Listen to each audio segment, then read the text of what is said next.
자, 오늘은 내가 40년을 기점으로 해서 마지막으로 여러분들에게 교회의 미래에 대한 말씀을 증거한다고 그랬어요. 그래서 오늘은 교회의 미래를 본다. 예수마을 교회의 미래를 본다. 오늘 사도행전 19장, 제가 수요일날과 금요일날 사도행전 진행을 쭉 해나가는데 오늘은 사도행전 19장을 이어가면서 사도행전 19장에 나타나 있는 교회의 미래에 대한 말씀을 증거하면서 은혜를 받도록 하겠습니다. 할렐루야. 자, 말씀 듣기 전에 우리 찬양을 하나 하겠는데, 깨어라 성도요, 우리 찬송을 한 장을 하도록 하겠습니다. 깨어라 성도요. 할렐루야. 오늘 성경에 보면 에베소 교회에 대한 말씀이 나와 있어요. 여기 에베소 교회는 바울이 2차 전도 여행할 때 더 있으라고 했어도 제가 기회가 되면 다시 오겠다 그리고 그냥 잠깐 있다가 예루살렘을 거쳐서 그가 머물고 있는 안디옥 그리로 가게 되죠. 수리아 안디옥으로 돌아가게 됐는데 다시 바울이 3차 전도 여행을 하면서 지금 이 에베소를 오게 됩니다. 그 에베소 근방에서 3차 전도 여행을 하는 과정에서 이 에베소에 담임하고 있던 알렉산드리아의 아볼로라고 하는 사람이 있는데, 이 아볼로라고 하는 이 주님의 종은 상당히 박식한 사람이야. 지식이 있는 사람이죠. 근데 이분이 그 에베소에서 사역을 하고 있는데 아주 성경이 능통한 사람이야. 학문도 많고 성경도 아주 능통한 사람입니다. 그리고 일찍이 주의 도를 배워서 어려서부터 하나님의 말씀의 도를 알아가지고 예수에 대해서 가르치는데 유대인들하고 메시아 대신 예수 그리스도를 전함으로써 논쟁을 해가지고 이긴 사람이 누구냐면 아볼로예요. 근데 이 아볼로가 구약에 나타난 메시아적인 예수 그리스도에 대해서는 철저하게 아주 논쟁을 해서 이기는데, 무슨 세례만 하냐면 요한의 세례만 알고 있다고 말하고 있어요.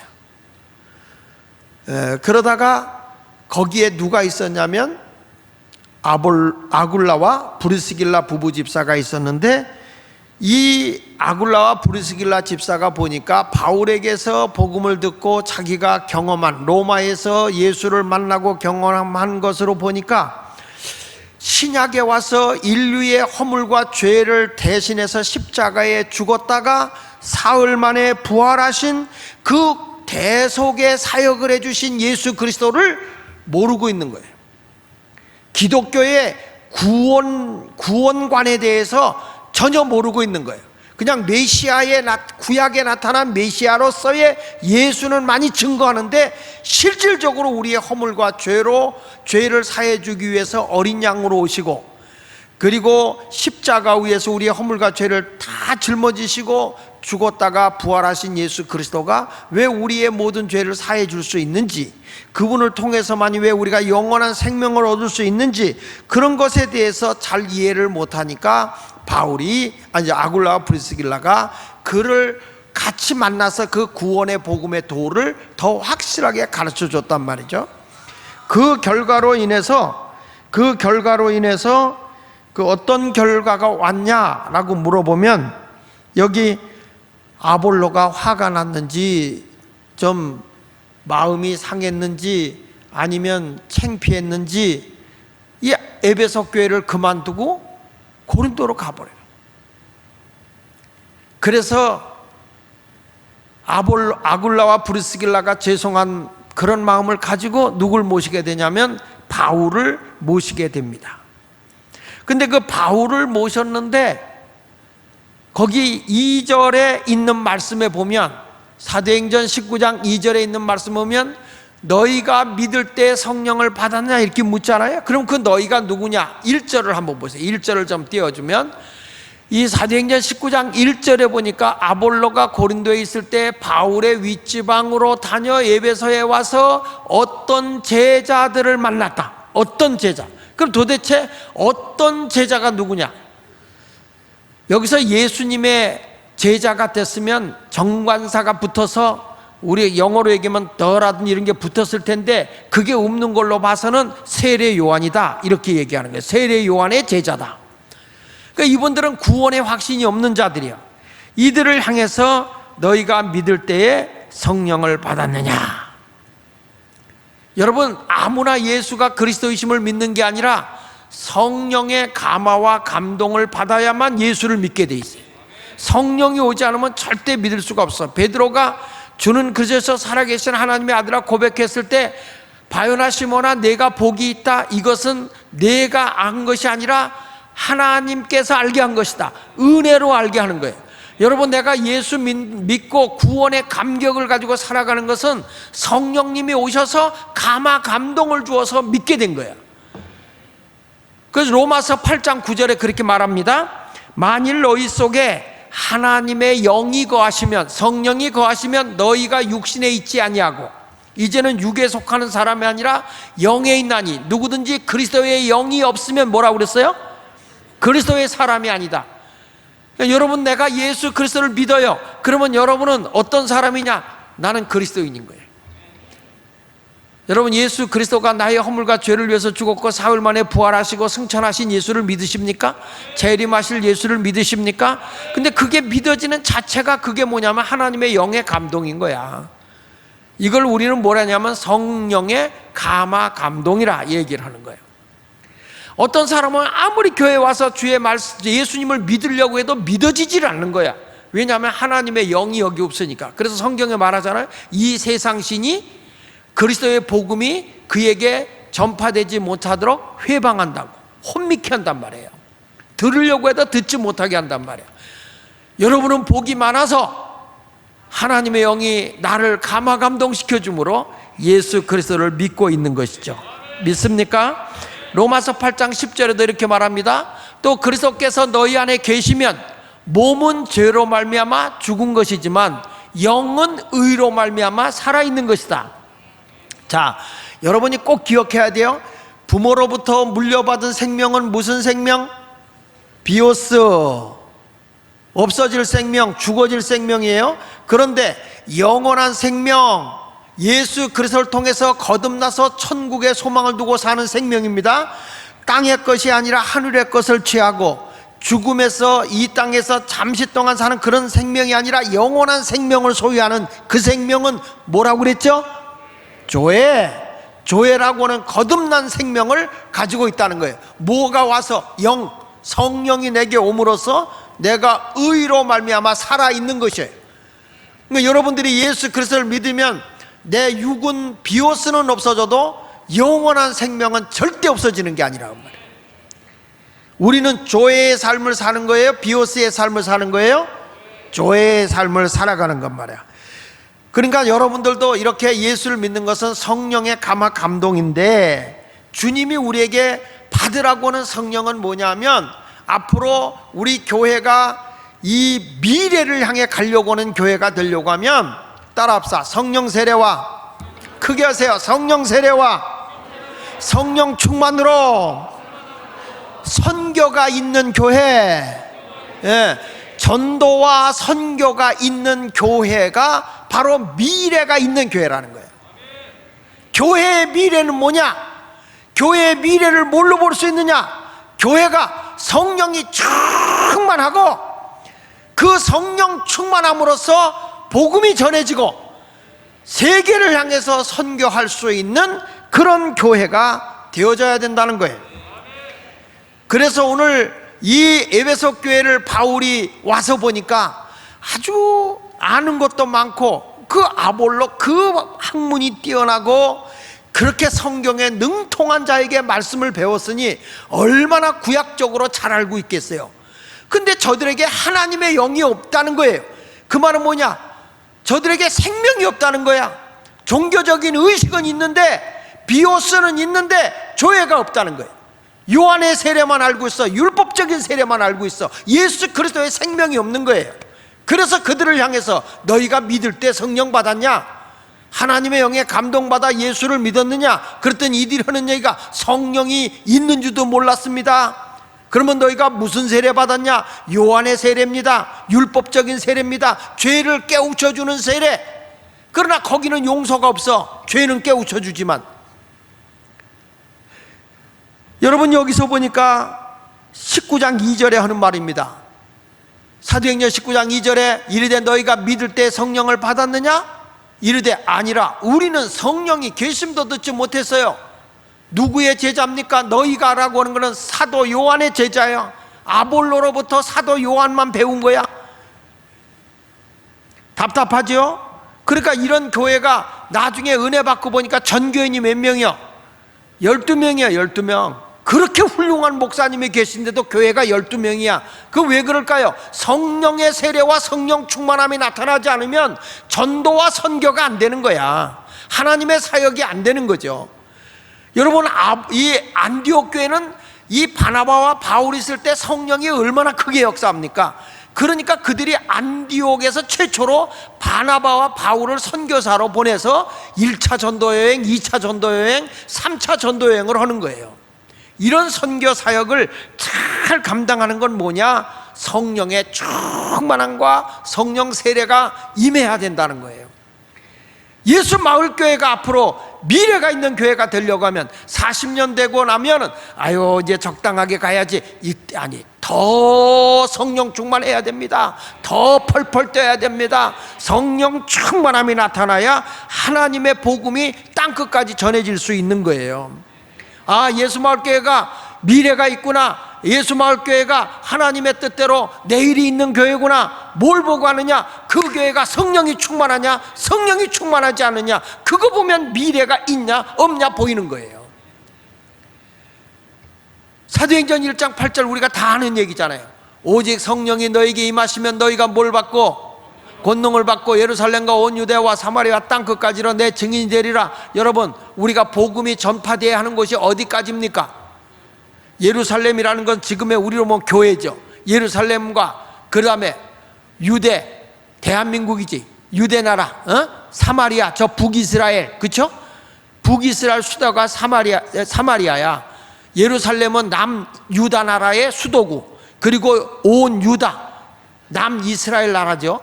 그 다음에 사마리아와 그리고 어디까지? 땅끝, 온 우주 만물 이방인들까지 너희가 복음에 전하는 증인이 되라 그랬어요? 되리라 그랬어요? 되라고. 하지 말라도 되어지게 돼 있어요. 성령 충만하게 살면, 우리가 성령 충만하면 복음 전하러 가지 말라도 따라간다고. 우리가 선교하러 갑시다. 아유 지금 바빠요. 돈 벌기도 바빠요. 그런데 간다고. 이게 인위적으로 가는 게 아니야. 성령의 역사하심으로 가게 되는 줄로 믿습니다. 저는 느끼는 거예요. 교회가 열심히 있는 교인과 그냥 대충 믿는 자가 있어요. 다 예수 믿고 구원은 받았어. 그런데 아주 열정적으로 믿는 사람이 있는가 하면 그냥 알아서 적당하게 눈치 실실 보면서 교회 다니는 사람 있잖아요. 열심히 믿는 사람들 보십시오. 성령 충만한 사람이에요. 대충 믿는 사람 어떤 사람이에요? 성령 충만 없어요. 주일날만 한번 와서 주여 예수 믿어. 성령의 감동은 받았어. 근데 뭔 없느냐? 성령 세례와 성령 충만함이 없기 때문에 그런 거예요. 그러니까 여러분, 우리가 보면 로마서 8장 9절에 말하잖아요. 이렇게 말하잖아요. 만일 너희 속에 하나님의 영이 거하시면 너희가 육신에 있지 아니하고 영에 있나니 누구든지 그리스도의 영이 없으면 뭐라고 그랬어요? 그리스도의 사람이 아니니까. 그냥 내가 경험이 없어도 예수 믿으면 하나님의 영이 내게 오면 감동 들으면 영적인 경험은 없어도 그냥 예수는 믿어요. 예를 들면 모태신앙 같은 저 같은 경우는 그냥 교회 다니다 보니까 예수 믿은 거예요. 하나님의 영이 내게 온 거죠. 감동 줬으니까 예수를 믿었다고. 근데 그 체험은 없었어요. 그냥 교회는 다녔어. 예수를 믿었고. 그런데 성령 세례와 성령 충만은 같이 오는데, 성령 세례는 한 번 영적인 경험이 있는 거예요. 성령 세례는 성령 충만과 같이 오는데 이런 것과 같은 거예요. 성령 세례는 결혼식과 같은 거야. 정상적인 부부는 결혼식 5번 합니까? 한 번 하지, 한 번. 성령 세례는 딱 한 번 경험하는 거예요. 그리고 나머지는 뭐냐? 계속 은혜 속에 살아가는 걸 성령 충만이라고 그러는 거예요. 둘이 살아가면서 미운정, 고운정 다 들어가는 그것이 성령 충만이다 이 말이에요. 그래서 우리가 잘 아는 그 성령 세례에 대해서 신학적으로 정립하고, 그리고 목회자의 역할을 했던 유명한 한국에 있던 토레이 신부님 계시잖아요. 세상 뜨셨지만 이 토레이 신부님이 하신 말씀에 이렇게 얘기해서 성령 세례에 대해서, 성령 세례를 받는 자는 스스로가 받았는지 못 받았는지를 알 수 있는 뚜렷한 체험을 가진 그날이 있다. 그날이, 성령 세례를 받은 사람은 확실하게 내가 은혜 받은 체험의 그날이 있다는 거예요. 근데 성령의 감화 감동 받은 사람 뭐예요? 예수는 믿긴 믿는데 언제부터 믿었지? 그거 잘 기억이 안 나. 저 같은 경우가 성령 세례 받기 전에는 그랬단 말이에요. 그러면서 그분이 그런 말한 거예요. 중생과는 명확히 구분된다. 예수 믿고 구원받은 거는 구별이 된다는 거예요. 성령의 역사 중에 하나인데, 이게 성령의 감화 감동에서 예수 믿는 것도 성령의 역사 중에 하나인데, 성령 세례는 한번 따라 합시다. 언제나 복음 전하는 증인이 되게 하고 능력과 봉사의 능력을 부여해 준다. 그러니까 그냥 예수를 막연하게 믿어요. 내가 거듭난 건 믿어. 그러나 성령 세례하고 성령 감화 감동은 다르다는 거예요. 성령 세례는 뭐냐? 분명한 뚜렷한 체험이 있다는 거예요. 뚜렷한 체험이. 그러면서 언제나 복음을 전하고자 하는 증인이 되고자 하는 열정이 나타나고, 그 다음에 그 사람에게 능력과 봉사의 능력이 부여해진다는 거예요. 그래서 성령 받으면 하지 말래도 하게 돼 있어. 성령이 없으면 해라 그래도 안 한다고. 성령 받아본 사람은 부흥합니다, 오세요 안 해도 받으러 온다니까. 뭔 조건이 맞고 까다로워서 안 오는지. 성령이 오면 그 영적인 경험이 있는 거예요. 청교도의 유명한 목사님이 누구냐면 로이드 존스 목사예요. 그 로이드 존스 목사님은 성령 세례에 대해서 이렇게 말합니다. 성령 세례가 중생할 때의 모든 사람에게 임한다고 말하는 사람들은 신약 성경을 부인하는 것이다. 무슨 얘기냐? 내가 예수 믿고 성령 받았으면 뭐 성령 세례지. 예수 믿고 내가 지금 예수 믿고 있으면 성령 세례 받은 거다. 이건 성경을 부인하는 거라고 그랬어요. 성령 세례와 예수 믿는 것은 다르다 그 말이야. 믿는 자에게 성령이 오는 거니까. 그 로이드 존스 목사님은 분명하게 얘기하는 거예요. 당신들이 말이야, 나 예수 믿고 있고 구원받았으면 성령, 이게 장로교에서 그런 일 많이 해요. 그냥 예수 믿으면서 이미 성령이 그리스도의 영이 있음으로써 구원받은 거야, 이렇게 얘기한다는 거예요. 아니라는 거예요. 그래서 로이드 존스가 그런 거야. 성령 세례가 중생할 때 모든 사람이 임한다고 말하는 사람은 신약 성경을 부인하는 것이다. 그뿐 아니라 분명히 성령을 소멸하는 것이 된다. 그런 사람은 성령이 소멸된다. 이분이 이런 얘기했어요. 중생은 무의식적이며 비체험적이다. 중생을 한다는 것은, 내가 예수를 믿고 거듭난다고 하는 것은 무의식적이고 체험이 없어도 믿는다 이 말이야. 그런데 성령 세례는 근본적으로 체험적이다. 성령 세례라는 건 뜨거운 체험이 있다. 그러면서 이런 얘기했어요. 사도행전 2장을 보라. 그것은 체험적일 뿐만 아니라 너무 체험적이어서 예루살렘에 거하는 믿지 않는 모든 사람들까지도 저들에게 놀라운 일이 일어났다는 것을 알았다, 이렇게 말한단 말이에요. 그러니까 오순절에 성령의 역사를 보니까 믿지 않는 사람들도 저들이 세술에 취했네? 이런 증거가 나타났다는 거죠. 조용하게 은밀하게 예수 믿는 것만 아니라는 거예요. 그러니까 사도행전 1장 5절로 6절에도 말하는 거예요. 예수님께서 사도들 12제자와 120문도에게 한 말이 뭐예요? 요한은 물로 세례를 베풀었지만 너희는 몇 날이 못돼요. 너희는 누굽니까? 12제자와 120문도야. 예수 믿는 사람들이야. 너희는 몇 날이 못돼요? 성령으로 뭘 받으리라? 세례를 받으리라. 그러니 예루살렘 떠나지 말고 성령 세례가 임할 때까지 기다려라. 할렐루야. 그 여러분 누가복음 10장 20절에도 보면 이미 제자들이 말이야 막 귀신 쫓아오고 120문도 70문도 이런 사람들이 귀신 쫓아오는 능력 행하고 오니까 예수님 뭐라고 그래요? 너희 이름이 하늘에 기록된 거 기뻐하라고 그랬죠? 이 사람들 성령 세례 받기 전이지만 그들에게 능력도 나타나긴 했어요. 근데 예수님이 이런 믿는 저들에게 뭐라고 말하냐면 반드시 성령 충만, 성령 세례를 받으라는 거예요. 고린도전서 12장 3절에 이렇게 말합니다. 여기 뭐 아주 특이한 말씀이 나와요. 그러므로 내가 너에게 이르니 하나님의 영으로 말하는 자는 누구든지 예수를 저주하지 않는다. 무슨 얘기죠? 성령의 감화 감동이 오면 이런 거예요. 나 예수 믿어요. 나 예수 믿어요. 나는 구원 받았어요. 나는 오늘 죽어도 천국 가요. 이렇게 믿는다는 거예요. 그래서 예수를 부인하지 않고 예수를 저주하지 않아요. 이건 성령의 감화 감동이요. 그런데 거기 이렇게 나와. 또 성령으로 아니하고는 누구든지 예수를 주시라 할 수 없다. 그 말은 무슨 얘기죠? 예수가 내 삶의 전부, 예수가 내 삶의 주인. 그건 뭘로 되느냐? 성령 충만으로만 돼.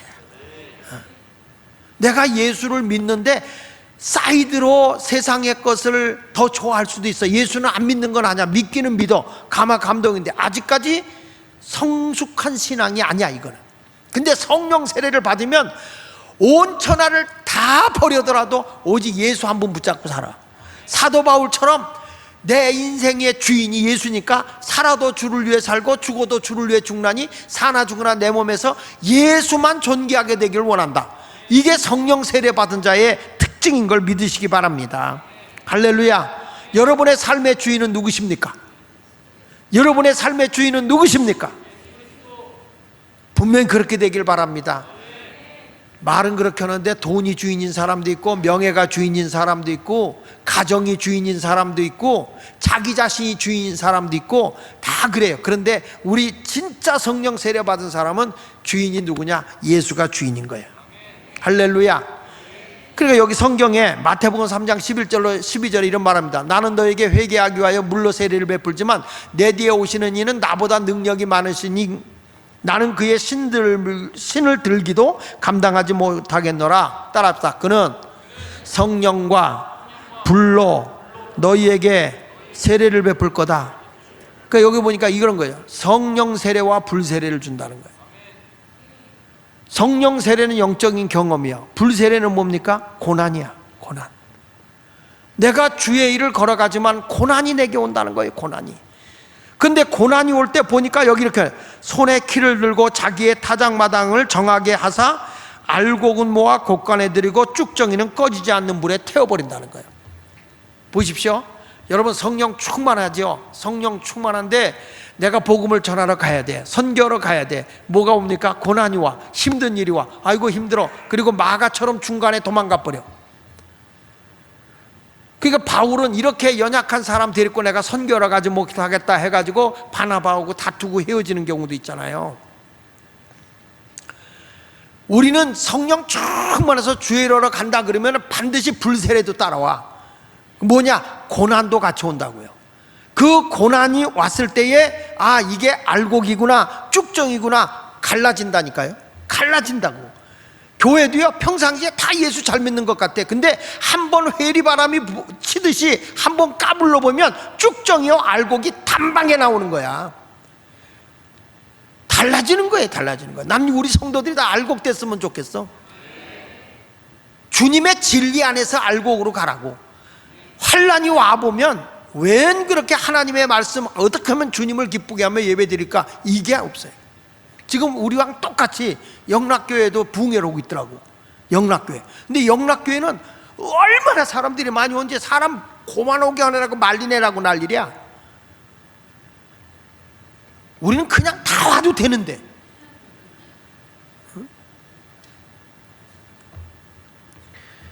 나는 여러분들이 성령의 충만함을 받으시길 축원합니다. 초대교회가 성령 세례 있고 난 뒤에 오순절 이후에 교회가 세워지잖아요. 교회가 세워지고 나서 교회가 막 부흥되지만 뭐와 같이 옵니까? 핍박과 같이 오는 겁니다. 순교와 같이 오는 겁니다. 불세례가 따라와요. 불세례와. 그렇다고 멈춥니까? 중지합니까? 바울이 돌 맞아 죽었다가 깨어났다고 해서 하나님의 복음 전하는 거 멈춥니까? 아니에요. 불세례가 같이 왔다고요. 그러니까 성령은 왜 주느냐? 사역을 하라고 주는 거예요. 사역을. 전도해라, 선교해라, 봉사해라, 사랑해라. 사역을 위해서 성령 충만함을 주는 거고 성령 세례를 주는 거지, 너 잘났다 너 뽐내라고 주는 게 아니라는 거예요. 고린도전서 12장 11절로 13절 봅니다. 시작. 이 모든 일은 같은 한 성령이 행하사 그의 뜻대로 각 사람에게 나누어 주시는 것이니라.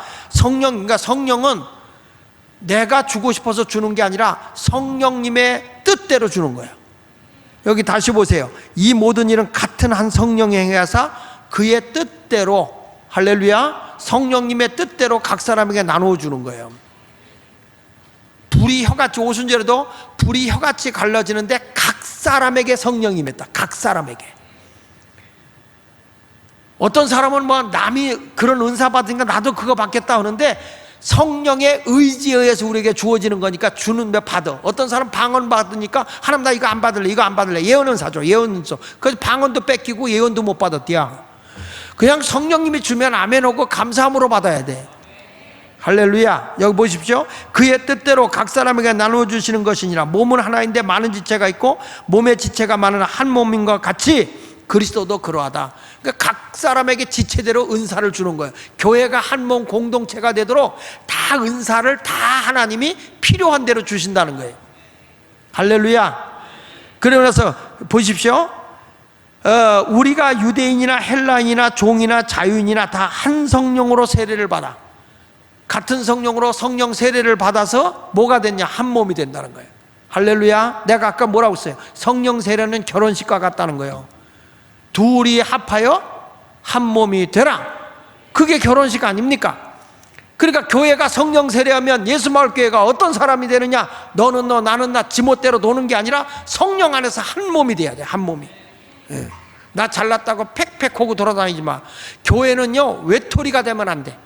모든 사람과 더불어 하나의 공동체를 이루어야 되는데 성령 세례를 받으면 교회가 더 연합이 되고 하나가 되는 거예요. 어떤 사람은요 은혜 받았다 성령 받았다 하는데 전혀 어울리지 못하고 사는 사람이 있어요. 이거는 성령 세례가 아니야. 마귀는 헤쳐나 자꾸 갈라 분열을 시켜. 근데 성령님은 하나가 되게. 그 다음에 뭐라고 하냐? 따라합시다. 다 한 성령을 마시게 하셨느니라. 그러니까 한 몸 된 공동체에서 한 성령을 마셨다는 게 뭐예요? 성령은 사역으로 해서 주기 때문에 그 공동체를 위해서 하나님의 나라를 위해서 우리가 사역을 할 때 성령을 마시는 거예요. 따라합시다. 사역할 때 성령이 마셔진다. 그걸 성령 충만이라고 하는 거예요. 저도 목사지만 사역을 안 하면 성령 충만이 소멸돼요. 칼이 있지만 안 쓰면 녹나듯이 하나님이 주신 아무리 귀한 은혜를 성령의 충만함을 줬어도 사역을 안 하면 소멸돼요. 내가 하나님의 은사를 받았어. 그 은사를 사용하지 않으면 없어지는 거예요. 목사인 내가 부흥회를 다니다 계속 써먹으면 부흥회에 가서 말씀을 전하는 사역을 하다 보면 하나님이 다 은혜가 충만하게 하고 말씀도 더 잘 전하게 해줘. 근데 이게 안 하다가 하려면 되게 힘들어. 오늘 여러분들도 교회에 와서 다 성령 세례로 한 몸을 이루고 그리고 그 공동체에서 서로 사랑하고 서로 기도해주고 서로 위로해줌으로써 우리 모두가 다 성령을 계속적으로 마시자. 그러니까 또 공동체 속에 가서 뭐 백세주를 마신다든지 이슬주를 마신다든지 그런 마시는 거 아니에요? 성령을 마시는 거예요. 야, 우리 공동체만 가면 우리 목장만 가면 그냥 막 예수 믿는 맛이 나고 그분들을 위해서 중보 기도하면 막 힘이 나고 기쁨이 오고 이게 성령을 마시는 거예요. 이런 역사가 예수마을교회에 꼭 일어나기를 축원합니다. 자, 보십시오. 사도행전 19장 6절에 이런 말씀이 나오죠. 바울이 이제 저들에게 안수했더니 성령의 세례가 임하면서 성령이 그들에게 임함으로 뭣도 하고 방언도 하고 예언도 하니. 할렐루야. 방언이라는 건 뭐냐면 영의 언어예요. 영의 언어. 하나님과 내가 영적으로 교통하는 거예요. 자, 보세요. 내가 기도합니다. 막 기도해요. 그런데 내 의지적인 기도는 한계가 있어요. 생각나는 대로 기도하죠. 그렇죠? 가족을 위해 기도 어느 정도 하다 보면 할 게 없어. 그런데 방언을 하면 막 기도를 해요. 무슨 소린지도 모르고 하는 분도 있지만 오래 하다 보면 지금 내가 무슨 기도한다고 이게 통역이 돼, 스스로. 근데 이게 막 방언으로 하다 보면 어떤 결과가 오냐면 영과 영이 교통하는 거예요. 하나님은 영이시잖아요. 그래서 나의 영과 교통이 되는 기도를 하게 되는 거예요, 이게. 그러니까 우리는 내일 일을 몰라. 근데 영은 알아. 그래서 방언 기도를 많이 하면 여러분 내일의 모든 것을 하나님이 예비해 주셔요. 그래서 성도들은 근데 방언 기도할 때는 개인의 기도니까, 이거는 하나님과 나와의 기도니까 방언할 때는 나와 주님과 둘이 할 때 기도해야지 대중 기도할 때 방언하면 안 돼. 여러분 대표 기도 와서 거룩하신 하나님 아버지시여, 이렇게고 복된 주님의 날 우리에게 허락하셔서 감사합니다. 올리 카왈랄라서 스파링길레 카왈레레레레레레 스파링길레 카왈레스 니꺼 내꺼 내꺼 니꺼. 그렇게 기도한다면 덕이 안 돼, 덕이. 그런 방언을 하라는 것이 아니라 진정으로 나와 하나님과 영적인 교통을 하는 것이 방언입니다. 할렐루야. 근데 이건 뭐냐면 영과 영끼리 교통하기 때문에 내 인격은 성숙되지 않는다 그랬어요. 인격은 성숙되지 않아. 영끼리만 통하기 때문에. 그래서 기도를 많이 하는 사람이 영끼리만 교통하다 보면 성숙이 안 돼서 꼭 교회 기도 많이 하는 사람이 속색이는 거예요. 사고치고 문제 일으키고 자기가 신령하다고 하면서. 그건 아닙니다. 방언은 개인적인 기도입니다. 나도 우리 교인 하나가 지금도 잊지 않는 게 성령 충만하게 받아갖고 왔어. 내가 보니까 받기는 받아갖고 왔어요. 근데 이분이 뭐라고 하는지 알아요? 아, 우리 교회는 성령이 떠났다고. 왜 떠났냐 했더니 자기가 환상을 봤는데 불붙은 굴렁쇠가 바깥으로 나가버렸다고. 그래서 성령이 나갔대. 그래서 네 환상을 본 것 같고 나간 게 아니여. 그건 무슨 의미야? 아, 성령이 바깥으로 떠난 거야. 아니요, 이 사람아, 당신에게 불붙은 성령을 가지고 땅끝까지 복음 전하러 바깥으로 기어나가라는 거예요. 복음을 갖고 여기 있으면 앉아갖고 니꺼 내꺼 내꺼 니꺼만 하고 앉았으면 되냐? 복음을 들고 세상에 복음 전하러 나가야지. 그냥 성령을 잘못 받으면 자기 생각대로 해버려요. 이 에베소 교회가 성령의 세례가 임하면서 기도하니까 예수님의 이름으로 세례를 받고 구원, 예수를 믿은 거예요. 믿고 난 뒤에 안수했더니 성령 세례가 충만 임하면서 성령 충만과 함께 방언도 하고 예언도 했다. 그 사람이 모두 몇 명이더라? 12명쯤 되더라. 할렐루야. 나는 여러분들이 그런 성도가 됐으면 좋겠어요. 그렇다면 잘 보세요. 그러면 성령 충만과 성령 세례는 어떻게 나타나느냐? 성경에 보면 이렇게 말하죠. 에베소서 5장 18절에 보면 술 취하지 말라, 이는 방탕한 것이니 오직 성령의 충만함을 받으라. 그 말은 술은 뭐라고 그랬어요? 자기를 제어하고 술이 나를 이끌고 가는 거라고 그랬어요. 술은. 근데 성령이 충만하면 뭐냐? 술은 내 몸을 이끌고 가지만 성령은 성령이 나를 인도한다는 거예요. 내 신경도 내 몸뚱아리도 술은 나를 제어해버려서 내가 비틀비틀하고 돌아서 내 몸을 가눌 수가 없어. 성령의 술에 취하니까. 그러니까 내 인생을 갈 때는 누가 이끌고 가야 되느냐? 성령이 이끌고 가야 된다는 거예요. 할렐루야. 그 성령이 이끌리니까 19절에 뭐라가 나와요? 성령 충만함을 받으라 해놓고 시와 찬송과 신령한 노래들로 서로 화답하며 너희 마음을 주께 노래하며 찬송하며, 막 여기서 영적인 찬양이 나오고 하나님을 찬양하고 이런 역사가 나타나는 거예요. 그 다음에 20절에 이렇게 말하죠. 20절 시작. 범사에 우리 주 예수 그리스도의 이름으로 항상 아버지 하나님께 뭐하고? 성령 충만하면 감사가 넘치게 돼 있어. 언제 불평할 시간 있고 언제 딴 얘기할 시간 있어. 하나님께 찬송하고 감사하고 찬송하고 감사하고 찬송하고 감사하고 그런 사람이 됐죠. 그러다 보니까 21절에 이렇게 말하는 거예요. 그리스도를 경외함으로 피차 복종한다. 그러니까 성령 충만하면 주의 말씀에 복종하게 돼 있어요. 순종이 안 되면 복종이라도 하라는 거예요. 군인은 복종입니다. 군인은 복종이요. 순종이 안 돼. 순종은 이해가 돼서 하는 거라 그러면 복종은 이해가 안 돼도 하는 거예요. 그러니까 내 마음에 안 들어도 복종하라 이거예요. 그러니까 어떤 사람이 그렇게 하느냐? 성령 충만하면 그렇게 된다 이거예요. 그러면서 22절에 보면 아내들이여 자기 남편에게 복종을 주게 하라. 또 남편들은 아내 사랑하기를 그리스도가 교회를 위해서 사랑한 것 같이 하라, 이렇게 말씀을 줘요. 근데 왜 제가 이 말을 했냐면 도대체 성령 충만이라는 걸 어떻게 받아들여야 되느냐는 것이에요. 그거는 이런 겁니다. 바울이 빌립보 감옥에 있으면서 편지를 두 군데로 보내요. 하나는 에베소 교회고 하나는 골로새 교회예요. 그래서 에베소서하고 골로새서는 내용이 같아서 쌍둥이 서신이라고 그랬죠. 그래서 에베소서에서는 성령 충만함을 받으라는 말을 골로새서에서는 다른 말로 바꿔요. 골로새서 3장 1절을 잠깐 16절을 볼게요. 그리스도의 말씀이 너희 속에 풍성히 거하여, 이렇게 바뀌어요. 성령 충만함을 받으라는 말을 그리스도의 말씀이 너희 속에 풍성히 거하여 모든 지혜로 피차 가르치며 권면하고, 이렇게 말하는 거예요. 성령 충만은 말씀 충만이다. 다시, 성령 충만은 말씀 충만이다. 예. 어떤 사람은 막 성령 충만하고 기도만 시키면 들고 뛰고 난리가 나는데 설교 시간만 되면 자. 말씀 보라 그러면 요단강 가. 어떤 사람 그럽니다. 아, 나 요즘에 불면증으로 잠이 안 와서 죽겠어. 그랬더니 성경 읽어. 수면제요. 자, 그 다음에 보세요. 시와 찬송과 신령한 노래를 부르며 감사하는 마음으로 하나님을 찬양하고, 똑같은 내용이야. 성령 충만을 받으라. 그것 대신에 그리스도의 말씀이 너희 속에 풍성히 거하여 모든 지혜로 피차 가르치며 권면하고, 이게 성령 충만하라 이거예요. 그리고 나서 시와 찬송과 신령한 노래를 부르며 감사하는 마음으로 하나님을 찬양하고, 다시 한번 에베소서 5장 18절 다시 한번 좀 띄워줘요. 그 앞으로 이해를 하게. 성령 충만함을 받으라, 에베소 5장 18절.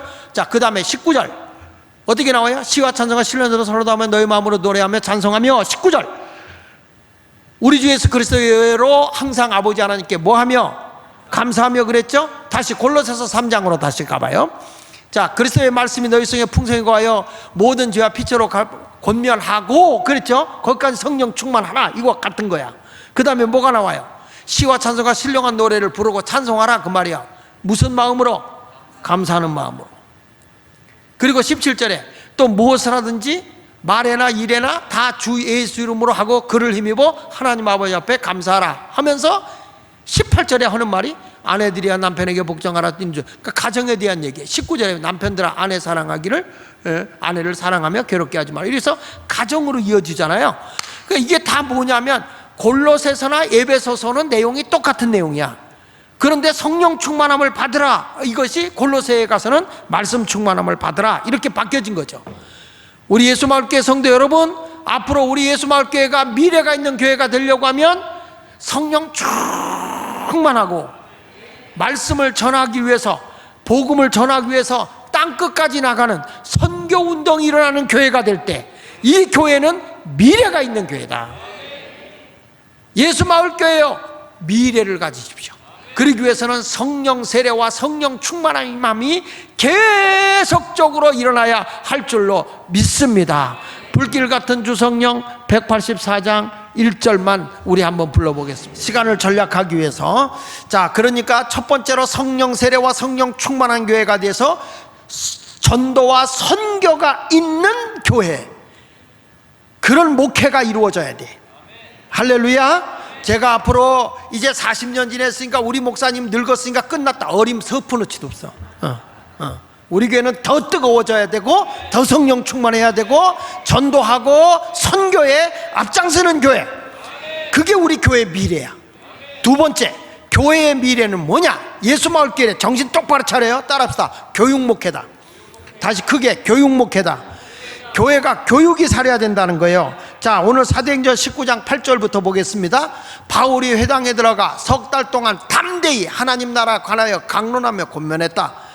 자, 여기 보면 바울이 에베소의 회당에 들어가서 말씀을 전하면서 석 달 동안 하나님 나라에 대해서 강론하며 권면했더니, 자, 거기 9절에 어떤 사람들은 마음이 굳어 순종하지 않고 무리 앞에서 이도를 비방하거늘 바울이 그들을 떠나 제자들을 따로 세웠다. 거기서 막 불평 세력이 막 나오는 거예요, 회당에서.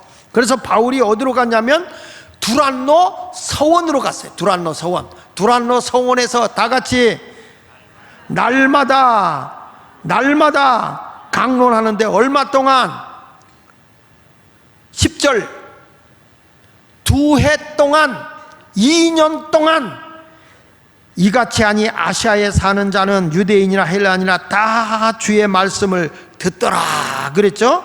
여러분 여기 보면 두란노 서원이라고 나와. 서원이라는 말은 이게 헬라어로 얘기할 때 스콜레라는 뜻이에요. 스콜레가 영어로는 뭐냐면 스쿨이요. 스쿨, 학교, 두란노 학교 이런 뜻이에요. 이게 그곳에서 뭘 하고 있느냐, 2년 동안 하나님의 말씀의 도를 가르치니까 거기서 보니까 성경에 나타난 가치관, 성경에 의한 사람의 영혼, 사람들의 행동, 마음가짐, 모든 것을 다 가르치는 거예요. 교육목회가 뭐냐, 하나님 나라의 가치관을 심어주는 게 교육목회라고. 은혜 받아서 성령 받았다 해도 교회가 뭐가 살아야 되느냐, 교육이 살아나지 않으면 한국은 소망이 없어요. 여러분 지금 기독교에서 하고 있는 미션스쿨 다 나라가 제재를 하고 있습니다. 지금 이제 어려워요. 기독교의 가치관으로 심길 수가 없어요. 왜 그렇게 됐느냐, 국가의 도움을 받고 있는 한 안 되더라고 그게. 그래서 요즘에 기독교 학교가 세워지는데 대안학교로 세워지는 거예요. 나도 우리 학교를 보니까 인가를 내면 안 돼. 인가를 내면 너무 국가 말이 많아서 우리 이번에도 감사 나오는데 기독교인이라고 자격을 줘도 안 된다는 거예요. 미션스쿨이라도. 지금 여러분 우리 대한민국이라는 나라가 이렇게 교회가 부흥되고 대한민국이 크게 성장할 수 있었던 이유 중에 하나가, 한국의 선교사들이 기독교 복음을 들고 왔을 때 우리 특별히 감리교회가 제일 먼저 한 게 무슨 사업이냐면 교육사업이야. 교육 목회했다고. 사람들이 이 학교를 통해서 젊은이들에게 교육으로 선교를 하자, 이 사역을 한 거예요. 그 대표적인 게 여러분 잘 알듯이 이화, 배제, 그런 거잖아요. 장로교회는 뭐 숭의, 또 명지, 이런 것들이 전부 다, 또 연세, 이런 대학들, 이런 것들 다 뭐냐면 미션스쿨이야. 미션스쿨. 대한민국이 살 수 있었던 것은 교육이 살아서 됐던 거죠. 교육이. 외국에서 평가하는 게 뭐냐면, 하나님 나라의 복음이 전파되어졌는데 우리나라가 1885년 4월에 부활주일날 인천의 제물포의 아펜젤러 목사님과 언더우드 목사님이, 장로교회는 언더우드 선교사님, 감리교회는 아펜젤러 목사님이 동시에 한국에 오셨죠. 근데 언더우드 목사님은 이제 그 개인 영혼 구원에다 신경을 썼고, 우리 감리교회 아펜젤러 목사님은 어디에다 썼냐면 교육 사업에다 신경을 썼죠. 그런데 지금 세계에서 평가하고 있는 게 뭐냐면, 기독교 역사에 135년 됐어요. 135년 역사에서 가장 선교에 성공한 나라가 어디냐? 그것도 교육으로 성공한 나라가 어디냐? 대한민국, 한국이라는 거예요. 교육으로 성공한 나라가. 앞으로 100년은요 지난 세월보다 더 중요한 시기입니다. 지금 문화가 선진화가 되고 나서부터 지금 문화가 굉장히 잘못되어 가고 있거든요. 교육이 무너지고 있기 때문에 심각하게 받아들여야 되죠. 그래서 앞으로 우리 교회는 하나님 나라의 가치관을 가진 교육 사업이 일어나야 된다. 그래서 교육 목회에 힘써야 할 줄로 믿습니다. 우리나라가 일제 36년 거쳐서 6.25를 거쳐서 4.19, 5.16 혁명 이런 거 있었지만은 그런 핍박과 어려움 속에서도 한국 교회는 계속 꾸준히 부흥이 됐어요. 한국은 정말 핍박 속에서도 부흥이 됐어요. 순교 당하면서도 부흥이 됐어요. 그러다가 20-30년 전부터 교회가 침체가 됐어요. 그러다가 지금부터 15년 전만부터 어떤 결과가 왔냐면, 한국의 교회들이 점점 감소하기 시작했어요. 그 감소의 결과가 뭐냐면, 국가가 교육 사업에 돈을 대주면서부터 미션 스쿨의 정체성을 잃어버리면서 젊은이들이 교회를 떠나버리는 거예요. 교육이 살아야, 젊은이가 살아야 한국 교회가 살 수 있다는 걸 알아야 돼요. 예수마을교회도 교육 목회가 살아나야 할 줄로 믿습니다. 학교가요, 영이 죽어버리면 다 뭐 육체잖아요. 비오스잖아요. 조예가 있어야 되는데 그게 없어진단 말이야. 젊은이들에게. 그러니까 세상의 향락, 일락 그런 것에 빠져버리는 거죠. 범죄가 넘쳐나고. 그러니까 아이들이 게임이나 뭐 이런 것에 빠져버리는 거예요. 왜냐? 하나님의 가치관을 모르니까 그런 식으로 간다는 거죠. 그런데 여기 보면 두란노 서원에서, 두란노 학교에서 바울이라는 사람이 2년 동안 하나님의 도를 가르쳤다. 하나님의 말씀을 가르쳤다는 거죠. 성경을 통해서 생활, 가치관, 중요한 것들을 가르쳤다는 거예요. 그러니까 거기에 헬라인이나 유대인이나 다 주의 말씀을 들었다는 거예요. 변화가 일어나기 시작한 줄로 믿습니다. 사회과학자인 조지 프리드만 박사가 시대를 예측하는 능력자예요. 우리 얘기하면 예언가라고 얘기하지만 이 사람은 굉장히 학문적으로 그 논리를 피는 사람인데, 이분이 학문적으로 10년 뒤에는 이렇게 바뀐다, 30년 뒤에는 이렇게 바뀐다, 50년 뒤에는 이렇게 바뀐다라고 책을 썼는데, 이분이 쓴 책에서 모든 것이 80%가 적중했어요. 이분이, 프리드만이라는 분이 쓴 책은 그가 미래는 이렇게 바뀐다, 이렇게 바뀐다, 이렇게 바뀐다 했는데 그것의 적중률이 80%였다고요. 근데 이분이 얼마 전에 이렇게 얘기를 했어요. 2040년경에 한국은 자유민주주의를 토대로 중국의 일부를 한국이 흡수하게 될 것이다. 이거 아멘하는 사람은 아프리카로 가야 돼. 그 이유는 첫째, 중국이 약화된다. 중국이 약화된다. 그래서 앞으로 중국에서 대만도 떨어져 나갈 것이고 홍콩도 떨어져 나가게 될 거다. 그러면 앞으로 이 두 번째 가서는 북한의 김정은 체계가 흔들리면서 민주 자치를 할 것이고 남북이 통일되게 될 것인데, 그때 되면 한국이 연병과 용종을 중심으로 한 과거의 고구려 시대 때 있었던 그런 한국의 그 영토였던 일부가 한국이 흡수하게 될 것이다. 중국을 갔다 보면 알지만 한국의 흔적이 지금도 많아요. 어마어마해. 조선족 연변에 가면, 연길 같은 데 가면 간판이 다 한글이에요. 한글. 그 이유는 조선족이 거기 많이 살고 있기 때문에. 여러분, 우리는 알아야 됩니다. 대한민국이 지금 왜 이렇게 될 수 있느냐. 외교관들이 보는 잡지 가운데 포린 파리스라는 잡지가 있는데, 그 잡지에서도 보면 세계를 앞으로 이끌 나라가 이 4개 나라가 있다. 4개 나라. 세계를 이끌어 나갈 나라가 4개의 나라가 있는데 그걸 거츠라고 그래. GUTS라고 그랬어요. 거츠. 그 거츠인데 뭐냐? 첫째, 젊은이. 독일이다. 그 다음에 이 U는 어디냐? USA, United States America. 미국, 미합중국이다. 미합중국. 그 다음에 이 K는 T는 어디냐? 터키다. 터키. 그리고 S는 어디냐? 사우스 코리아다. 남한이다. 한국이다. 좋지 않아? 앞으로 세계에 영향을 행사할 수 있는 나라가 한국이 꼈다니까. 독일 들어가고, 터키 들어가고, 미국 들어가고, 한국이 들어가요. 4대 나라. 근데 2040년에 한국이 통일을 이루면서 세계를 이끌을 수밖에 없는 5가지 이유가 있는데, 그게 뭐냐? 첫째는 국민성이다. 국민성. 한국 사람은 굉장히 부지런하고 열정이 있다. 나도 오늘 아침에 이렇게 지나가면서 그런 얘기를 했어요. 같이 가는 분한테 얘기했어요. 참 세계를 돌아다니면 이렇게 한국 사람처럼 말 잘 듣는 나라가 없을 거라고. 마스크를 벗은 사람이 없어. 다 쓰고 있어요. 세계에서 이렇게. 그러니까 어떤 사람은 뭐 대한민국이 옛날에 독재 정권을 해서 그렇다고 그러는데, 아니에요. 우리 민족은 원래 말을 잘 들어. 성질은 지랄 같아도 뭐 하자 그러면 딱 하는 민족이요. 그래서 한국은 뭐냐? 따라합시다. 부지런하고 열정 있다. 그래서 국민성이, 한국은 열정 있잖아요. 여러분 보세요. 우리 민족은 열정 있어요. 그 IMF 와도 돈 모으지 않으면 돈 모은다니까 우리는. 어? 마스크 하자. 근데 너무 열정이 넘쳐서 마스크가 너무 많아서 지금 곤란하대야. 그 다음에 두 번째는 뭐냐? 교육열이다. 교육열.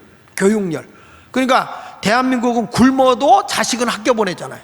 자식이 공부 잘한다 그러면 거기 보내잖아요. 교육열이다. 세 번째는 뭐냐? 한국 사람 기술력이다. 기술이 뭐냐? 한국은 생각외로 옛날에 일본에 잽도 안 되던 대한민국이 지금은 뭐 반도체, 철강, 조선, 원자력 기술, 이거는 세계가 못 따라온다는 거예요. 여기는 어디서 왔어요? 이런 좋은 얘기 하는데도 아멘도 안 해줘. 그 다음에 네 번째는 대한민국 사람들은 네트워크가 잘 됐다. 네트워크. 세계에서요 컴퓨터가 이렇게 빨리 잘 돌아가는 나라도 없을 뿐만 아니라 네트워크가 잘 되니까 그 네트워크가 뭐냐 그랬을 때 해동포 700만이라고. 700만. 해동포에 700만이 있는데 그 700만 명이 한인 사회 그리고 외국에 가 있는 그 네트워크를 중심으로 모이는 데가 어딘지 아세요? 외국에 가면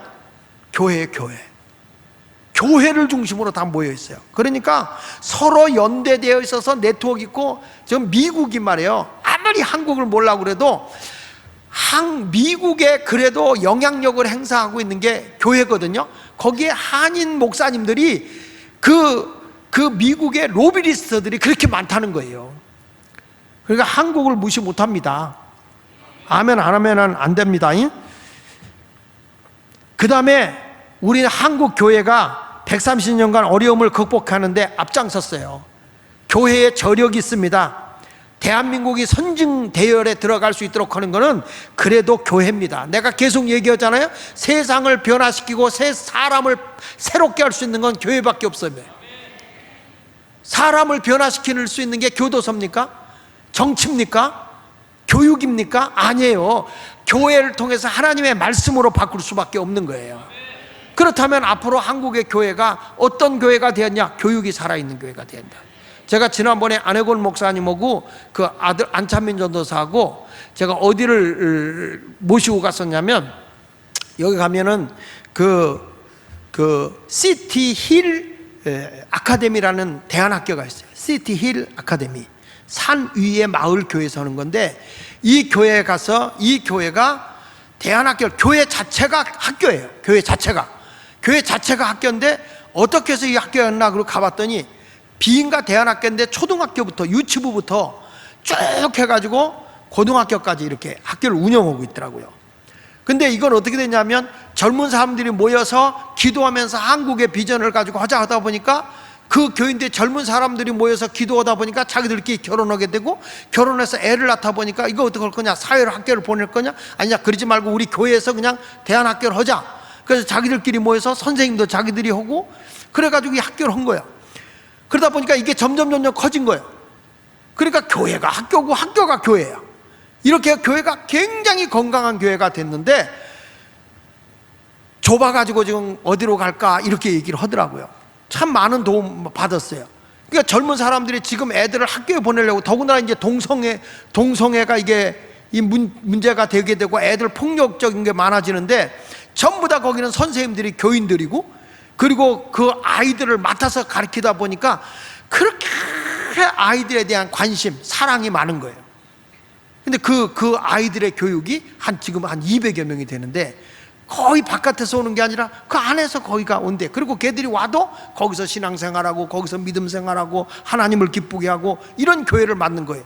가장 이상적인 교회가 된 거예요. 교회가 학교고 학교가 교회고, 뭐 애들이 세상으로 내보내질 않아요. 여러분, 이런 것을 보면은 정말 교회가 미래가 있기를 위해서는 그런 모습으로 가야 되겠다. 그래서 제가 앞으로 우리 교회도 이런 영어 교육이라든지 수학이라든지 이런 것들을 하면서 자라는 새싹들이 학교 보내는 것이 참 힘들고 어렵다고 하면 신앙교육과 함께 하나님 나라 가치관과 함께 이제 대안학교 같이, 요즘엔 홈스쿨링도 인정하니까 이런 아름다운 목회, 교육 목회가 살아있는 교회가 예수마을교회가 돼야 된다.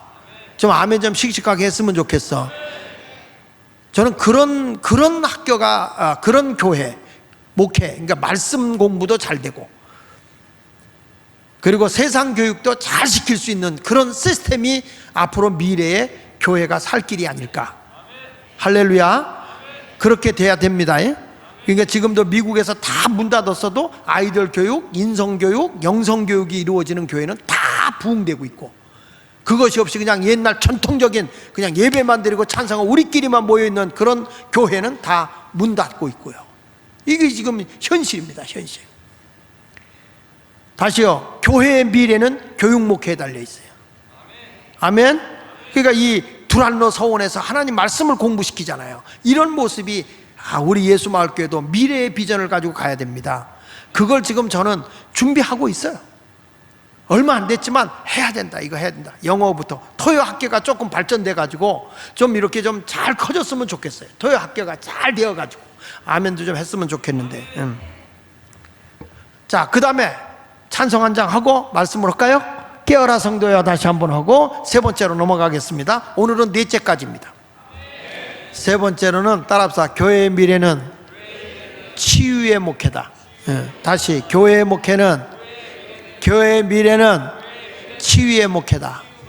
자, 성령이 충만하고 저들이 성령으로 다 세례까지 받고, 그리고 하나님의 말씀으로 이 교육을 잘 받은 이 교회에 어떤 일이 일어나느냐. 11절 12절을 읽어봅니다. 시작.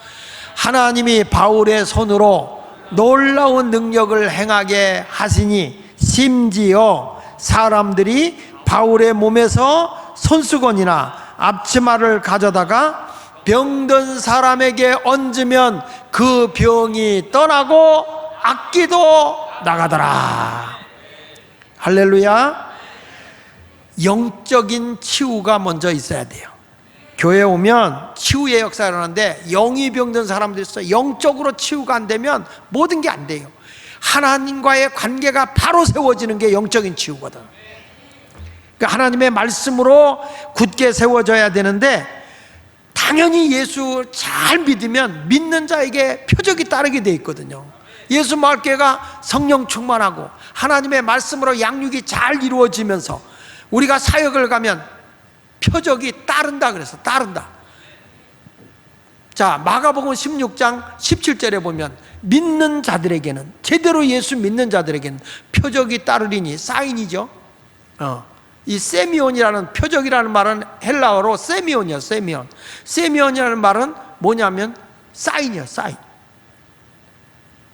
어떤 사람은 표적을 보고 표적만 쫓아가다가 망하는 사람이 있는데, 사인은 뭐냐? 병 났다. 그거는 누가 병 났겠냐? 예수님이. 그러면 예수 믿는 거예요. 그래서 그 사인은 예수를 가리키는 거거든. 그러니까 예를 들면 내가 저 피아노를 보세요. 그럼 손가락으로 사인을 줘. 그러면 손가락 봐야 돼? 피아노 봐야 돼? 질문 같지 않으면 대답을 하네. 다시, 자, 스피커를 보세요. 내가 손가락질했어. 그러면 손가락질을 보는 손가락을 봐야 돼? 스피커를 봐야 돼요? 스피커 봐야 돼요. 마찬가지라는 거야. 표적이 가리키는 사인은 뭐냐? 예수 그리스도예요. 근데 그걸 봐야 되는데 사람들은 자꾸 표적을 누가 일으킨다면 사람 쫓아다닌다고, 예수를 안 따라가고. 교회 오면서 누가 신령하다, 그 사람을 쫓는 게 아니라 예수를 바라봐야 되는 거예요. 그러니까 믿는 자에게는 표적이 따르니, 사인이 따르니 곧 그들이 내 이름으로 뭘 쫓아낸다? 귀신 쫓아내고 새 방언을 말하며, 그 다음에 뱀을 집어 올리며 무슨 독을 마시 해를 받지 않으며 병든 사람에게 손 얹으니까 어떻게 된다? 나으리라. 할렐루야. 그러니까 여러분들이 먼저 영적으로 회복이 되어지면 하나님의 은혜 속에서 우리의 모든 귀신이 쫓겨가게 돼 있어요. 귀신이. 할렐루야. 막 여러분 우울증이 온다거나 뭐 온다고 할 때 다 예수 이름으로 기도하면서 하면 다 물러가게 돼 있어요. 어저께 제가 여러분 힐링 코드라고 하는 그 책을 소개하면서 여러분들이 치유하는 거, 그거 하루에 4-5번 하라고 그러는데 그거 안 하면 안 돼. 건강한 사람도 하세요. 내가 다시 시간 날 때 얘기 가르쳐 줄 테니까. 두 번째는 마음의 병을 치유해야 돼요. 마음의 병. 따라합시다. 마음의 병. 그 마음의 병은 우리가 볼 때 상담을 통해서도 우리가 치유될 수 있어요. 상담. 왜 그러냐면 사람의 근원의 뿌리가 있거든요. 왜 그 사람이 마음의 병을 앓고 있냐면 어렸을 때부터 자라는 과정에서나 아니면 어떤 관계성에서 상처를 입는 경우가 많아요. 그럼 그것이 뭐냐면 그 상처와 그 아픔과 그 모든 자기에게 주어졌던 그 어떤 분노, 힘이 없어서 내가 당하기만 했던 그런 많은 상처들이 나의 마음을 안에 있어요. 내 마음 안에. 그게 뭐냐면 나이가 많이 들어도 그 상처가 나를 끌고 간다고. 그게 어덜트 차일드예요. 성인 아이, 성인 어린애기가 나를 끌고 간다고. 그걸 뽑아내줘야 되거든요. 그걸 뽑아내주는 게 뭐냐, 그럴 때 심리상담 치유예요. 심리상담 치유. 우리가 은혜가 받아서 그게 나가도 되는데 그게 그렇게 나가는 게 아니라 근본 뿌리를 뽑아내야 되거든요. 뽀드락지가 나와도 뽀드락지 근을 뽑아내야 돼. 근을. 근데 우리 여기 이유윤가 거기에 4층에 우리 그 공감 상담 심리센터 있는데 우리 박용수 교수님이 오셔서 거기 그 상담을 하게, 우리 교회는 안 나오시지만 그분이 굉장히 제가 만나보니까 사람도 좋고 얼마나 상담을 잘하는지 몰라요. 우리 교인들이 거기 가서 많은 분들이 치유를 받고 있어요. 근데 여러분들도 물론 뭐 조금 우리 교회에서 가면 좀 싸게는 해줘요. 많이 싸게 해주는데 뭐 돈이 너무 없다 그러면 그냥 돼. 근데 아주 우리가 내서 그냥 하면 안 돼. 근데 여러분 그 근본 뿌리를 뽑아내는 게 중요해요. 우리 교인들 가운데 지금 그렇게 해서 그 상담하면서 굉장히 좋아지는 사람도 있거든요. 영적으로 치유받을 건 영적으로 치유받지만 근본적으로 상처에 뽑아낼 건 뽑아내야 된다고요. 할렐루야. 저도 강단에서만 이렇지 내려가서 보면 저도 굉장히 상처가 있는 사람이기 때문에 저도 그게 있어요. 그 내가 늘 얘기하잖아요. 어렸을 때 그 초등학교 때 여학생이 나 하도 못 사니까 김 하나 줬다. 김. 그거 하나 먹지도 않았어. 그냥 줬어. 걔가 달란 말도 안 했는데 그 여자가. 그랬더니 그 학급 애들이 얼마나 놀렸는지 그때만, 요즘에는 아무렇지도 않을 때지만 그때만 해도 그게 굉장히 상처가 된 거예요. 없는 데다가 김 하나 줬는데 그걸 갖고 애들이 놀리니까 김 얻어 먹고 산다고 그러니까 얼마나 자존심 상해요. 그 뒤부터는 여자가 무서워요. 딱 만나는 순간에 김 줄까봐. 그러니까 그때부터 상처가 있는데 그게 뭘로 왔냐면 내성적으로 온 거야. 내성적으로. 그러니까 사람을 선뜻 내가 이렇게 다가가질 못해요. 강단에서만 괜히 이러지. 제 집사람들 친구들 오잖아요. 말 한마디 못하고 그냥 나가버립니다. 무슨 말을 해야 될지 모르겠어. 여자들만 보면 할 말이 없어요. 김 줄까봐. 근데 그게 뭐냐면 제가 지난번에도 나도 가서 상담 가서 이렇게 조사하는 게 있더라고요. 해보니까 그런 게 있어요. 그대로 다 나타나. 나의 자존감이라는 게 하나도 없더라고요. 그런 게 있어요. 그러니까 그 원인을 알고 고쳐주는 거예요. 그래서 그런 상담도 교회도 해야 되는 거예요. 왜 아멘 안 해? 또 이런 거 있어요. 자녀를 잃어버리거나 남편을 잃어버려서 상처를 너무 많이 받아서 그 사회에 적응을 잘 못하는 분이 계시더라고요. 평상시엔 잘했는데, 왜냐하면 그게 자기가 내가 김 줄까봐 무섭다, 그걸 가볍게 들으면 안 돼요. 여러분, 이 상처를 해서 남편을 잃어버리잖아요. 근데 스스로 자기가 이런 마음을 갖죠. 내가 남편을 죽였다, 내가 남편을 잘해주지 못해서 죽였다, 이런 상처를 받아가지고 스스로 자기를 죄책감에 묶여 사는 분들이 생각외로 많아요. 이런 죽음에 대해서. 근데 우리 교회 지금 소속 목사님이 계신 윤득형 교수님 있잖아요. 윤득형, 그분이 한국 전국을 다니면서 죽음학을 강의하고 죽음학을 상담하는 분이에요. 이분이 굉장한 실력가예요. 감신 교수 하면서. 근데 제가 책을 쓴 거를 읽어보니까 아주 대단하더라고요. 그 지금 보면 책이 굉장히 잘 팔리더라고요. 그러니까 여러분들 이런 분들이 있을 때 잘 모르잖아요. 여러분들 나도 모르고 잘 모르잖아요. 그러니까 여러분들이 그거를 개인적으로 상담을 요청하면 잘 해주시는 분들이에요. 근데 이런 것을 통해서 여러분의 아픔을 스스로 해결하고 상담을 하세요. 목사님 믿음으로. 아니, 믿음으로 하지. 그러나 뿌리는 뽑아내자 이거야. 슬픔의 뿌리를 뽑아내자. 아이들도요, 상처 있고 어려울 때 보면 우리 교인 가운데도 보니까 아이가, 제가 신방을 갔는데 문제가 있는 거야. 그래서 내가 상담소하고 연결시켜줬어요. 그래가지고 온 가족이 다 상담을 했어요. 그러더니 좋아지는 거야. 이게 고쳐지는 거예요. 이게 뭐냐면 마음의 병을 고치는 거예요.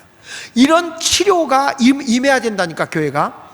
뭐 하는데 예배만 드리면 되지, 뭐 하는데 상담소가 세워지고, 뭐 이런 얘기들 제발 하지 말고, 무식하면 용감하다고. 은혜로 되는 것도 있지만 은혜를 받은 것 위에 근본을 뽑아내버리면 더 큰 은혜가 임하는 거죠. 할렐루야. 그 다음에 세 번째는 따라서 몸의 병을 치유하자. 한국에 기독교가 들어오면서 가장 샤머니즘에 취했을 때 한국에 뭐가 들어왔어요? 병원이 들어온 거죠. 그렇죠? 병원이 들어온 겁니다. 그러니까 병원을 세워서 많은 병자를 고쳤어요. 믿음으로 고치기도 하지만 하나님이 주신 의사도 은사예요. 그 의사도 은사이기 때문에 의사에게 가서 이렇게 하는 게 중요해. 나는 이렇게 신방 갔다가 우리 교인이 누가 아프다 그러면 우리 교회 훌륭한 집사님, 의사 집사님 계시잖아. 우리 김민정 집사님이 하잖아요. 그러면 더 공감이라고 이렇게 병원 이름도 그렇게 해놓으셨어요. 근데 그렇게 우리 더 공감인가? 위공감. 더나 위나. 위공감인데 이렇게 우리 집사님한테 이제 내가 전화도 안 받으세요. 환자를 보시느라고. 그러면 이제 거기 병원도 전화하고 우리 박진우 권사님한테 전화하고 그래가지고 우리 교인을 보내요. 그러면 우리 목사님들이나 이렇게 모시고 가게 해요. 그러면서 내가 그런 얘기하거든. 우리 교인들의 주치의가 됐으면 좋겠다. 다 거기 못 가면 와서 이렇게 체크해 주는 게 좋잖아요. 이게 의료 선교거든. 왜 안 해? 그 나도 틈틈이 있으면은 집사님이 오셔갖고 혈압 체크도 해주고 이렇게 건강 체크도 해주니까 참 좋더라고요. 저도 그때 막 사건이 났을 때 집회를 가야 되는데 내가 안 좋아하는 걸 알았나 봐요. 집사님이 바로 나한테 와가지고 혈압 체크를 하는데 혈압이 얼마나 높였는데 그대로 갔으면 아마 내가 무슨 일 났을 거예요 아마. 그냥 바로 우리 집사님이 또 우리 교회 한지연 권사님 또 여기 오늘이 약국하잖아요. 그러니까 거기서 이렇게 해가지고 이렇게 혈압약을 제조해줘가지고 먹고 그 집회도 잘했죠. 나 살려주신 은인이요. 우리 김민정 쌤 저기 계세요. 그러니까 여러분들이 이런 것들이 다 선교적으로 하는 게 앞으로 우리 교회도 의사도 좀 많이 나와서 해외 선교하러 가자 그때 의사들이 쫙 가서 선교지 얼마나 좋아. 그렇죠? 제 아우네 교회는 의료 선교 간다 그랬더니 그냥 의사들만 열 몇 명이더라고. 우리는 다 의사니까. 자, 이래서 몸의 병도 고침받기를 바랍니다. 마지막으로 한 가지만 더 하고 끝냅시다. 자, 마지막으로는 따라합시다. 교회의 미래는 크게 교회의 미래는 문화목회다. 문화목회. 따라합시다. 문화목회다. 오늘 성경 사도행전 19장 19절로 20절을 한번 읽어보겠습니다. 자, 시작. 또 마술을 행하던 많은 사람이 그 책을 모아 가지고 와서 모든 사람 앞에서 불사르니 그 책값을 계산한 즉 은 5만이나 되더라. 이와 같이 주의 말씀이 힘이 있어 흥황하여 세력을 얻으니라. 자, 이 말씀이 무슨 얘기냐면 그때 에베소라고 하는 그 지역에 음란한 문화도 있지만 이 마술로 사람들을 현혹하는 게 굉장히 많았어요. 근데 하나님의 능력이 막 나타나고 역사가 일어나니까 이 마술사들이 우리도 이거 좀 배워서 돈벌이를 해보자 하다가 아주 뒤지게 혼나지 바울한테. 근데 이분들이 그게 아니라는 걸 알고 나서 마술책을 다 불태워버린 거죠. 이게 무슨 얘기냐면 그 시대의 잘못된 문화를 타파해버리는 거예요. 예. 하나님의 복음이 들어가고 하나님의 거룩한 사람들이 들어오면 세상의 잘못된 문화를 바꾸는 교회가 돼야 된다는 거예요. 세상이 그러니까 우리도 다 그렇게 가자 이 정도가 아니라 문화 자체가 바뀌어야 되는 거죠. 향락의 문화를 거룩의 문화로 바꿔야죠. 이 지역의 술 문화를 바꿔야 되겠죠. 오늘 아침에 새벽기도 끝나고 아침을 조찬하러 갔는데 와, 거기 가서 보니까 아침부터 술을 먹기를 시작하는데 여자들이 더 많이 먹는 거야. 남자 어르신들 한 팀, 여자 두 팀 이렇게 했는데 술병이 여자가 더 많어. 그리고 얼마나 시끄러운지 마스크도 없어. 여러분, 교회는 진짜 멋있어. 마스크 다 쓰고도 이렇게 몇 시간을 기다려. 저 사람들은 벗어놓고 떠들고 난리가 났는데 아이고 정신이 하나도 없어. 통성기들 그렇게 해서 봐라, 응답은 엄청 받았을 거야. 여러분, 세상의 잘못된 문화, 향락의 문화, 술 문화, 범죄의 문화, 뭐 퀴어 축제다, 뭐 이런 것들 다 쫓아낼 수 있는 건 우리가 반대를 위한 반대가 아니라 우리가 그리스도인의 문화를 만들어 가야 된다는 거예요.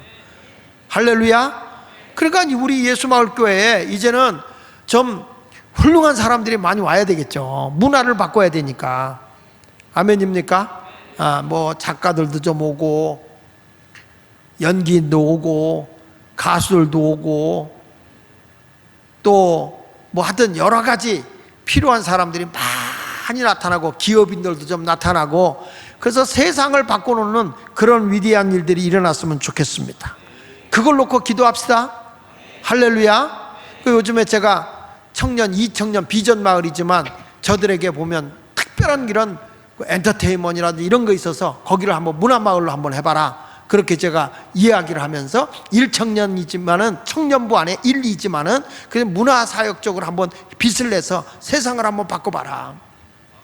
세상이 지금 왜 다 뺏기냐. 아유, 세상에 여러분, 임영웅이라는 사람 하나가 그 뭐 투표를 하는데 뭐 몇천만 명이 투표를 했는데서 1800만 표가 그 사람을 지지하던지, 이런 분들이 한번 영향력에 좋은 말 한마디만 해도 달라지고, 광고 한 번 했더니 뭐 자동차가 뭐 34%가 더 올라갔다나? 여러분, 이런 영향력을 행사하는 것을 우리는 가볍게 보면 안 되는 거예요. 왜 크리스천은 그 영향력을 행사하지 못하냐는 거죠. 영향을 미치는 아름다운 문화를 만들어 가야 할 줄로 믿습니다. 할렐루야. 그 다음에 여기 보십시오. 이제 읽지는 않았었지만은 거기에 뭐가 있냐면 사도행전 19장 21절 이하 41절까지 쭉 내용에 보면, 이번 금요일날 제가 설교하겠습니다만은 아데미 신전이 나오잖아. 아데미 신전. 그 아데미의 우상에 필요한 것들을 만들어서 경제적으로 벌어먹고 사는 사람들이 대부분이었어요.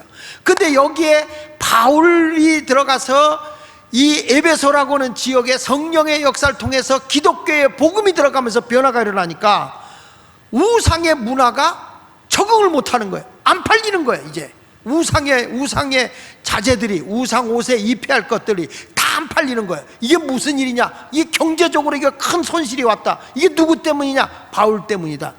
그래가지고 소동이 일어나요. 소동이 일어나. 큰 일들이 일어나는 거예요. 여기 보면 문화적인 자체의 변화를 가져오는 거예요. 이건 내가 맞추려고 해서 한 게 아닙니다, 여러분. 사도행전 19장을 할 차례입니다, 설교가. 그래서 수요일 날 사도행전 19장을 하려고 보니까 우리 교회의 미래가 여기 다 들어있더라고. 이미 저는 목회의 패러다임을 다 짜고, 그 전에 모여서 내가 한번 이 코로나 이후에 새롭게 우리 교회 비전을 내가 제시하겠다 한 적이 있어. 설명하겠다. 그때 이 내용을 준비해 놓고 있었는데 갑자기 이게 코로나 되고 뭐 안 되고 미루고 그래서 못 하다가, 오늘 이제 이 40주년을 기점으로 부흥회가 열리는데 마지막 날은 비전을 제시해야 되겠다 라고 했는데 사도행전 19장이 딱 걸린 거예요. 이게 하고 싶어서 그랬겠냐고. 이게 우연이었겠냐고요. 하나님이 우리에게 주시는 메시지라는 거예요. 메시지. 예수마을교회는 4가지의 미래를 딱 잡았어요. 제가 끝나도 예수마을교회는 이 미래의 비전을 품고 가야 돼. 교회의 이게 미래야. 우리 장로님들, 우리 젊은이들 꼭 가져야 되는 건 이 4가지 미래를 딱 잡아야 돼. 이 미래, 이것을 잡지 않으면 우리 교회 소망 없어요. 성령 충만으로, 성령 세례와 성령 충만으로 선교하고 전도하는 교회, 그게 내일의 미래예요. 아멘입니까? 두 번째는 무슨 목회? 교육이 살아야 돼요. 교회가 주일학교, 그냥 신앙적인 교육, 주일날만 끝나는 게 아니라 일반 교육, 여러 가지 교육까지 사는데 예수의 정신이 하나님 나라 건설자를 키워내는 교육이 살아야 된다. 교육 목회가 있어야 된다. 아멘. 할렐루야. 그래서 우리 교회 젊은 사람들 있으면 한번 또 저거같이 그 시티힐 그 아카데미 교회를 좀 가봤으면 좋겠어. 그 교인들 전체가 그냥 학교에 학교, 선생님들이고 너무 은혜스러워. 교회 목회가 살아야 되고, 교육 목회가 살아야 되고, 세 번째는 뭐가 살아야 된다? 치유 목회가 있어야 된다. 다양한 치유 목회가 일어나야 돼. 영적으로도 치유해야 되지만 또 우리의 마음의 병도 상담으로 치유해야 되지만 육의 병도 치유돼야 돼. 아멘입니까? 은사로도 치유되고, 따라합시다. 은사로도 치유되고, 크게 은사로도 치유되고, 의사의 손길을 통해서 치유되고, 크게 의사의 손길을 통해서 치유되고, 민간요법으로도 치유되고, 예, 제가 얘기했잖아요. 이런 다양한 요렇게 그 의학자들에 의해서 그 힐링 코드를 통해서도 치유되고 다양하게 건강도 얻어야 된다. 우리 교회 특별히 은사를 가지고 계신 김민정 집사님을 잘 부려먹자. 몸이 아프면 쫓아가서 물어보고 병원도 가고 그러면서 오면 우리의 주치의가 돼주시는 거지. 왜 아멘들 안 하는 거예요? 응? 목사님들이나 디렉터님들에게 잘 부탁하면 연락해 주실 거예요. 자, 그러면서 이 세상을 뒤바꿔 놓을 수 있는 문화가 살아있는 교회, 기독교의 문화, 예수 정신의 문화를 가지고 세상을 바꿔보자. 이런 아름다운 그리스도인이 되시기를 주 예수 이름으로 축원을 드립니다. 이해됐습니까? 할렐루야. 부흥회 때 은혜 받는 것도 중요하지만 우리의 비전을 굳게 갖고, 이것이 하나님의 비전이요, 예수마을교회의 비전이요, 우리 자녀들의 미래를 향한 비전인 것을 알고 이 네 가지를 꼭 붙잡고 살아가시기를 축원합니다. 축원합니다. 자, 우리 이것은 모든 에너지는 성령 충만으로만 가능합니다. 성령 충만으로 가능합니다. 사도행전 19장에 나타나 있는 너희가 믿을 때 성령 받았냐? 그러니까 오늘 이 시간에 들어보지도 못했어요. 그런데 다시 너희가 그러면 예수 이름으로 세례를 받고 안수하니 성령이 충만하여 예언도 하고 방언도 했다. 우리 교회 다시 은사팀들, 치유팀들 있잖아요. 에? 다시 일어나야 돼. 에? 예언을 통해서도 저들의 용기도 주고 다시 그 팀들이 모여서 계속 기도를 하세요. 지금 뭐 코로나 때문에 못한다 그래서 가만히 있으면 안 돼. 은사자들이 모여서 하나님의 사역이 자꾸 일어나서 예언 사역도 하고 치유 사역도 하고 귀신도 쫓아내고 그 은사를 놓치지 않도록 하시기를 바랍니다. 할렐루야. 옆 사람하고 인사합시다. 이제부터 시작입니다. 크게 하세요. 이제부터 시작입니다. 우리 교회는, 크게 따라합시다. 우리 교회는 40년을 기점으로 제2의 도약을 합니다. 여러분들 물어보면 우리 교회 미래는 네 가지입니다. 딱 돼야 돼. 성령 충만으로 선교하는 목회, 성령 충만으로 교육이 이루어지는 목회, 성령 충만으로 치유가 일어나는 목회, 성령 충만으로 문화를 바꿔놓는 목회, 이 네 가지를 꼭 잡고 승리의 삶을 살아가시기를 축원합니다. 이 정신을 갖지 못하고 그냥 내 멋대로 하려고 그러면 내가 조용히 말하는데 예수마을교회를 자연스럽게 옆에 교회로 가. 그러면 돼. 하나님의 뜻과 비전을 놓치면 안 돼. 교회는 하나님의 뜻과 비전을 굳게 붙잡고 승리하며 살아가시기를 바랍니다. 할렐루야.